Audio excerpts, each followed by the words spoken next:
కుటుంబ వ్యవస్థ ఇక నిలబడదు, త్వరలోనే కూలిపోతుంది. ఇది నేను చెబుతున్నది కాదు, కొన్ని అధ్యయనాలు సూచిస్తున్నాయి. అందుకు చాలా కారణాలే ఉన్నాయట. అతి తెలివి, గర్వము, డబ్బులు ఉన్నాయనే అహంకారం, చిన్న తప్పులను కూడా భరించలేని అసహనం, ఓర్పు లేకపోవటం, పిల్లలు పెద్దలు కూర్చొని మనస్ఫూర్తిగా మాట్లాడుకోలేకపోవటం, ఎక్కువగా సమయం టీవీ, ఫోన్లు, ఇతర నెట్ ప్రోగ్రాంలలో మునిగిపోవటం. ఎక్కడో ఉన్న సినిమా హీరో హీరోయిన్లు ఏం తిన్నారో ఏం చేస్తున్నారో చెప్పగలరు, కానీ ఇంట్లో అమ్మా నాన్న ఏం తిన్నారు, వాళ్ళు ఏం చేస్తున్నారో తెలుసుకోలేని పరిస్థితి. చిన్న విషయాలకే అలిగి స్వంత వారితో కూడా దూరంగా ఉంటున్నారు. ఎవరు ఒకరి నోటి దురుసుతనం, కోపం వల్ల కుటుంబం అంతా చెదిరిపోతోంది.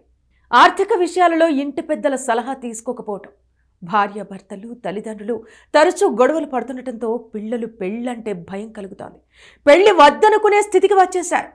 మనిషికి మరో మనిషి అంటే గిట్టనితనం, పెత్తనం కోసం పోరాటం, ఒంటరితనం ఇష్టపడుతున్నారు. మధ్యవర్తిత్వం నడిపేవారు లేరు, ఎవరిష్టానికి వారున్నారు. మంచి చెప్పినా నచ్చటం లేదు.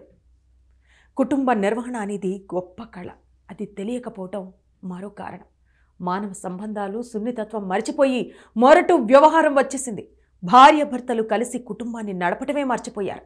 నేను చెబితే చెయ్యాలి అనే ధోరణి ప్రబలిపోయింది. సోషల్ మీడియాలో జరిగిందే నిజం, ఇంట్లో జరిగేది ఒక డ్రామా అన్నట్టు ప్రవర్తిస్తున్నారు.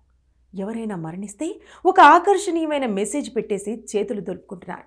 ఇండ్లకు వెళ్ళి పలకరించడం లేదు, మోయడానికి కూడా నలుగురు వచ్చే పరిస్థితి కనిపించడం లేదు. ప్రజలంతా ఎవరికి వారే అన్నట్టు నిర్లక్ష్యంగా ఉండిపోతున్నారు. పక్కనే గొడవలవుతున్నా చూస్తూ వెళుతున్నారే తప్ప ఆపే ప్రయత్నమే చేయని పరిస్థితి. ఇదే పరిస్థితి కొనసాగితే ఇక త్వరలో కుటుంబ వ్యవస్థే కాదు, అసలు మానవ సంబంధాలు కూడా తెగిపోతాయనటం అతిశయోక్తి కాదేమో. వీటన్నిటినీ అర్థం చేసుకుని మా సువర్ణ మీడియా ఈసారి కొత్తగా లైఫ్ ఈజ్ బ్యూటిఫుల్ అనే ప్రోగ్రామ్ను డిజైన్ చేసింది.